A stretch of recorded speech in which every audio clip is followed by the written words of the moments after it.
Ese libro de contabilidad, o más bien las cuentas en Bitcoin, se llevan mediante algo que conocemos como los UXO. Esos UXO simplemente son aquellas fracciones de Bitcoin o las salidas de Bitcoin que no se han gastado. Esas salidas de Bitcoin, como me lo muestra la imagen, para aquellos que de pronto no conocen qué es ese UXO, podemos definirlo como allá donde dice saldo inicial de Juan, digamos que es tu cartera y tú tienes de pronto un Bitcoin, abajo tienes 0.5 Bitcoin, tal vez puedes tener más. Todas esas son entradas que te han hecho a tu cartera y todas están allí, tal vez en diferente dirección. Pero ¿qué ocurre?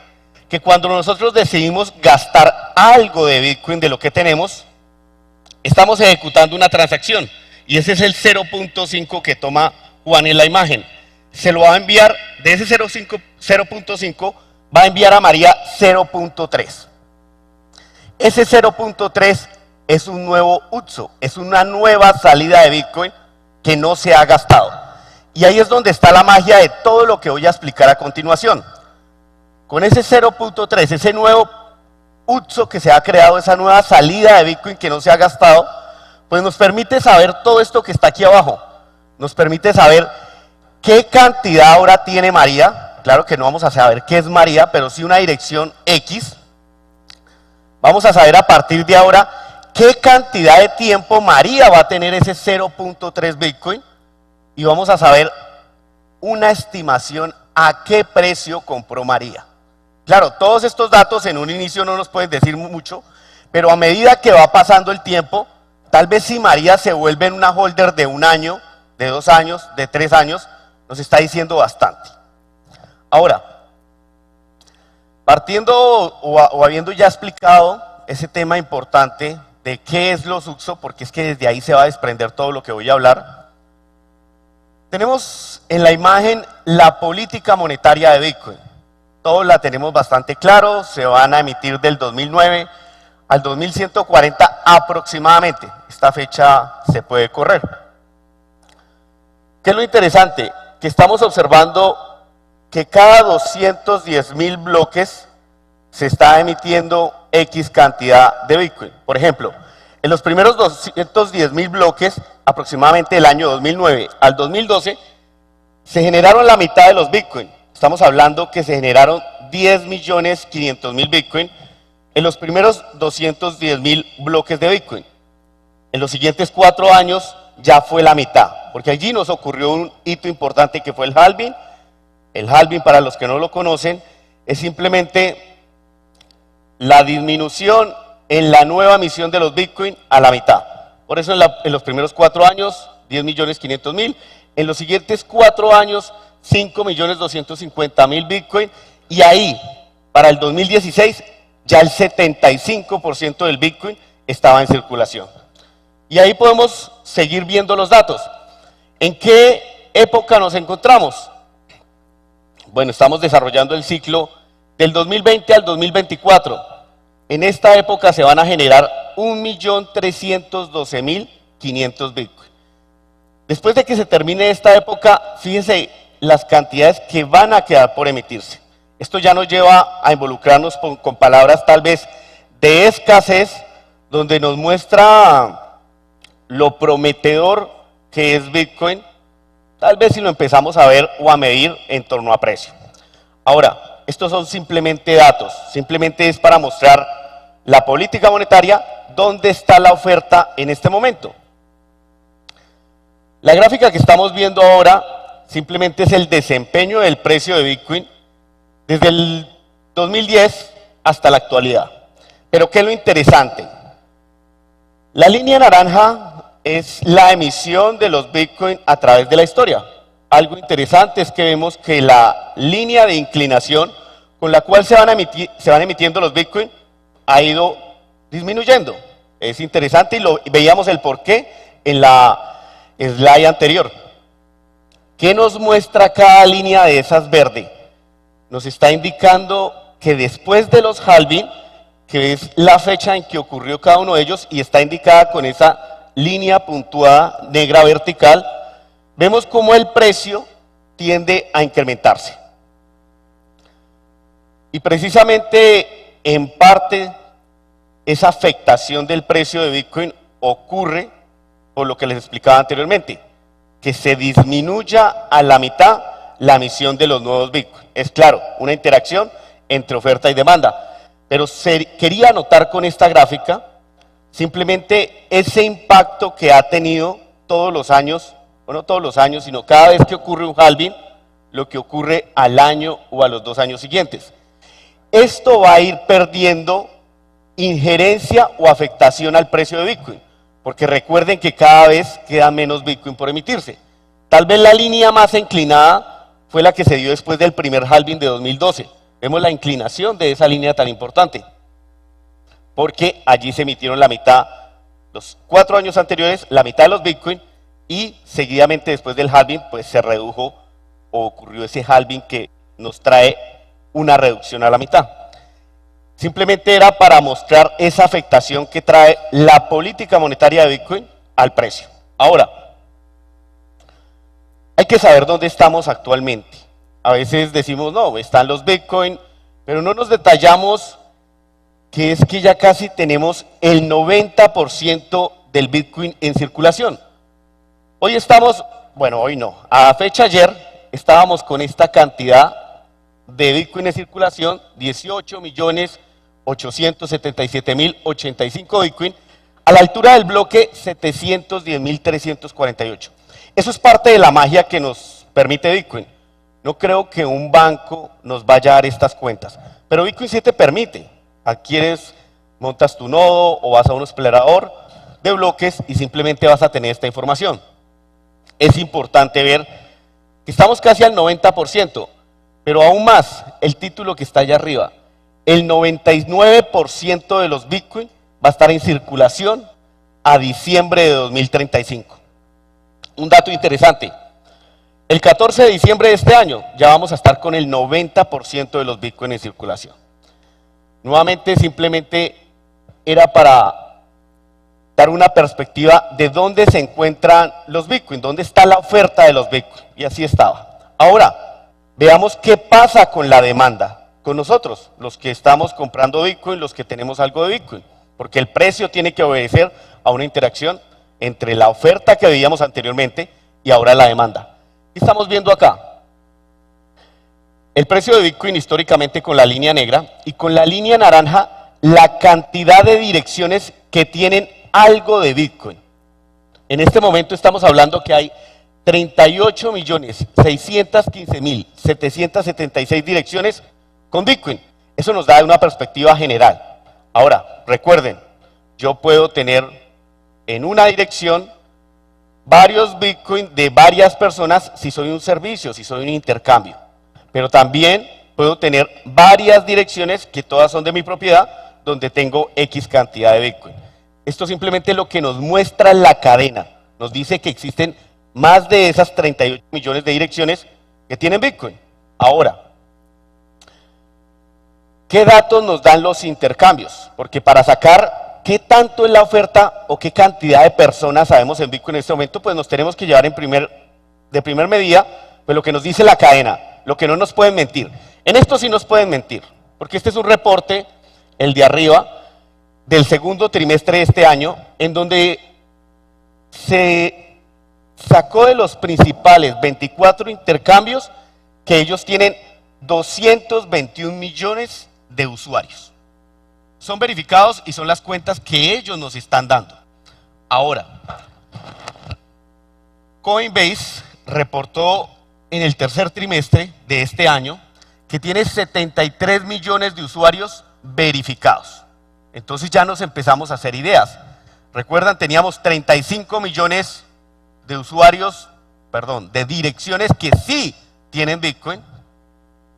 Y aquí tenemos unas estimaciones de 221 millones de personas que están registradas en intercambios y 73 millones de usuarios que tiene Coinbase. Tal vez las mismas personas que tenemos Bitcoin, tenemos una cuenta en un intercambio o tenemos una cuenta en Coinbase. Eso nos llevaría tal vez a sacar una estimación de que en Bitcoin a día de hoy habemos 150 millones de participantes. Si sacamos una imagen global, Sabemos que en el mundo hay más de 8.000 millones de habitantes. Esto es simplemente información que arroja una web donde nos dice qué cantidad de Bitcoin nos tocaría a cada uno de nosotros, de los habitantes, si todos tuviésemos una parte igual de Bitcoin. Son 231.953 satoshis. Ahora, seamos sinceros, tal vez no todo el mundo va a querer usar Bitcoin, pero simplemente es una estimación. Ya teníamos anteriormente una oferta que con Bitcoin la sabemos con anterioridad, que la podemos verificar. Ahora tenemos una percepción general de lo que es la demanda, de lo que son los usuarios. Verifiquemos entonces ahora dónde están los Bitcoin en circulación y qué datos tenemos. Esto que están observando ahora es la cantidad de Bitcoin que se encuentra en los intercambios.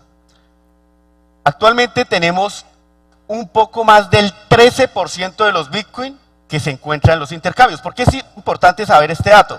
Porque estos son los Bitcoin que se están comprando, se están vendiendo, tal vez son los Bitcoin de aquellos que los quieren comerciar de forma frecuente, y de ellos depende mucho el precio de Bitcoin en el corto plazo. ¿Qué dato importante tenemos? 2.438.000 Bitcoin se encuentran en los intercambios. ¿Qué es lo interesante? Esta es la gráfica desde 2012 hasta la actualidad. Fíjense que por lo general fue en ascenso hasta que ocurrió el tema del COVID en febrero de 2020. Desde allí, por algún otro motivo, la cantidad de Bitcoin ha empezado a disminuir. Tal vez muchas personas se dieron cuenta con esta situación, con que nos han impreso en los últimos 20 meses el 20% del dinero circulante, y estamos hablando del fiat. Mucha gente se dio cuenta de ello, de lo que puede pasar ante ese tipo de eventualidades, de cisnes negros, y empiezan a ver a Bitcoin como un elemento de escasez donde pueden refugiar valor de mejor forma.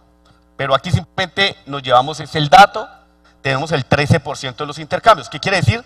Que el resto de esos Bitcoin pues están en la cadena. Algunos otros pueden estar en algunos servicios que no alcanza a cubrir lo que nos expresa este proveedor de datos. Aquí hay una distribución rápida que quería compartirles. Entre más grande la franja, más Bitcoin tienen los intercambios. Por ejemplo, allí de destacar, Coinbase en este momento tiene más de 691.000 Bitcoin. Es interesante, pero si se fijan, también en Coinbase, desde más o menos esa fecha del COVID, la cantidad de Bitcoin han empezado a disminuir. Bastante diciente la conducta de las personas que estamos en Bitcoin o que conocemos. En este momento es de una conducta de acumulación. Es lo que nos ha dejado ver la anterior gráfica y esta. Ahora, eso simplemente era un repaso para abordar la información de la cadena. Realmente profundizar un poquito más de lo que se puede hacer con los datos anteriores. Ya conocemos la oferta, conocemos la demanda, conocemos dónde están los Bitcoin. Hay algo que permite esos suxo que le hablaba anteriormente y es determinar hace cuánto no se mueve desde la cartera de María. Y eso nos lo expresa esta gráfica, pero nos lo está expresando de todos los que tenemos Bitcoin, que lo tenemos en una cartera donde está fuera de los intercambios, porque esto mide lo que está en los intercambios, pero no mide lo que pasa internamente en los intercambios. Ahora, ¿qué es lo que estamos observando aquí? Dependiendo de hace cuánto tú tienes Bitcoin, te puedes ubicar en una de esas franjas. Allí tenemos el 100% de los Bitcoin y obviamente, entre más grande la franja, nos dice que allí hay más Bitcoin. Por ejemplo, vemos en amarillo de los titulares o de los holders que tienen Bitcoin entre 1 y 2 años, que son bastante importantes. Esta es una imagen general de ello. Pero, ¿qué podemos hacer con eso? ¿O qué nos está diciendo para que nos ayude a tomar decisiones, tal vez en torno a la parte del ciclo que nos encontremos en torno al precio? Pues empezamos a ver patrones como estos, que si aquí ya tomamos nada más aquellos que tienen Bitcoin de hace 6 meses hacia acá, Pues nos está mostrando patrones interesantes. Lo primero que tenemos que saber es que el 30% de los Bitcoin está en manos de personas que lo han comprado de 6 meses hacia acá. Es el primer dato. O sea, está en manos de los más novatos. Quiere decir que el otro 70% lo tienen los holders, aquellos que han tenido Bitcoin por más de 6 meses. Pero adicional a eso, ¿qué patrones empezamos a encontrar? Bueno, lo que estamos observando con esos recuadros azules es que por lo general los más novatos llegan a comprar Bitcoin cuando el precio va al alza, no en los rangos de acumulación, no cuando el precio corrigió y cuando estaban las partes bajas. No, si ustedes se fijan, cada una de esas ondas empieza a hacerse más alta precisamente cuando el precio va al alza. Tomemos el ejemplo de lo que pasaba en 2017, cuando llegamos por primera vez a los $20,000. Allí vemos claramente, sobre todo, a medida que íbamos escalando de los 1.000 hacia los $20,000, fíjese cómo esas olas o esas ondas empezaban a crecerse, principalmente por los actores de 1 a 3 meses, de una semana a un mes, eran los que iban incrementando. Recuerde que dependiendo del tamaño de la onda, es la cantidad de Bitcoin que tienen. Aquí nos está diciendo, de este lado, el porcentaje. Y algo curioso, fíjese cómo al principio o en los primeros años de Bitcoin, la cantidad de Bitcoin que tenían los nuevos participantes era mayor. Actualmente, eso ha ido decreciendo. Por eso les decía y les dejaba el dato allá. Menos del 30%, perdón, el 30% de los Bitcoin, un poquito menos, se encuentra en manos de los más novatos, de aquellos que los han comprado de 6 meses hacia acá. Ahora, ¿qué nos dicen los holders? Los que llevan un poquito más de tiempo, los que tal vez han experimentado varios ciclos, un ciclo alcista, un ciclo bajista, pues que tal vez la experiencia les ha llevado a tomar mejores decisiones. Lo que nos está mostrando ahora este gráfico es que el 70% de los Bitcoin o un poco más está en manos de los holders, pero adicionalmente, ¿qué dato nos está generando? Y es precisamente lo que se encuentra en los recuadros rojos. ¿Qué estamos viendo? Que por lo general los holders solemos acumular precisamente cuando, o incrementar nuestra acumulación más bien, cuando el Bitcoin viene corrigiendo y todavía está en esas fases de acumulación. Fíjese que las olas se empiezan a ver más grandes una vez el precio llegó a sus máximos, se dio a la tarea de corregir y nos muestra que simplemente empieza a ascender esa acumulación. Y esto simplemente nos tiene que traer, ya empezamos a generar conclusiones. Ok, tal vez vivir un ciclo alcista, un ciclo bajista, te lleva a tener una mejor percepción de que esos momentos de acumulación tal vez puede ser cuando menos ruido está ocasionando el precio. Pero de eso podemos sacar bastante conclusiones. Simplemente son patrones. Y algo interesante es lo que está ocurriendo ahora. A pesar de que, bueno, hoy nos encontramos creo que en los $56,000, $57,000, fíjese cómo está la acumulación de los holders en este punto. Está yendo hacia arriba. ¿Qué nos quiere decir eso? Que la mayoría de los holders estiman que a los precios donde nos encontramos, Bitcoin está económico midiéndolo en fiat. Eso es una buena conclusión. Y es lo que nos permite generar este tipo de cosas. Pero para hacerlos, sí, sé que se requiere un poquito de conocimiento y por ello empezamos a extractar indicadores. Y empieza gente a aportar dentro del ecosistema este tipo de información, porque esto no es mío.